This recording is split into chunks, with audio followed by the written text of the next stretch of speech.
I wanted to touch on one point regarding the AWS layoffs and a lot of the media painting the narrative that this is simply to do with AI becoming so good that Amazon has decided to replace all those employees with AI, when in reality, that's not really the case. It is to do with AI, but it's indirectly to do with AI, but not for this reason. Now, if you're following the AI services offered by AWS, you would be familiar with the fact that they have become decent, or like the improvement is mediocre. That does not mean that they're bad.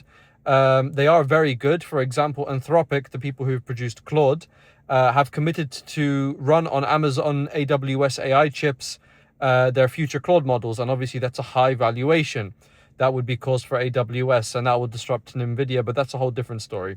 But the focus right now is on what's actually the reason. Now, obviously, how does all this stuff work? So with AI and all these LLMs and everything that we're accessing, and even the cloud, this is all based on hardware, data centers, right? The infrastructure. The infrastructure is the key thing here. And that's, again, an argument that people like to use in regards to the AI bubble, that there's actually something tangible there when it comes to these things, which is the infrastructure. And that's why you see places like NVIDIA, AMD, Intel doing so well in that respect. Now, the problem is that a lot of companies, because they are in the rush and trying to compete with other nations in terms of who's going to be number one in AI, you need hardware, right?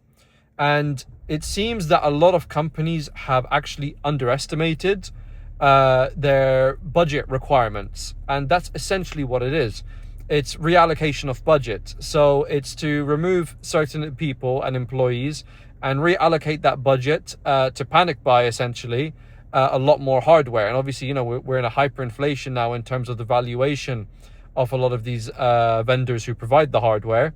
However, that's really what it's to do with. The lack of budget and the, you know, underestimation of the required budget when it comes to actually purchasing the necessary hardware for the infrastructure to actually run these services on.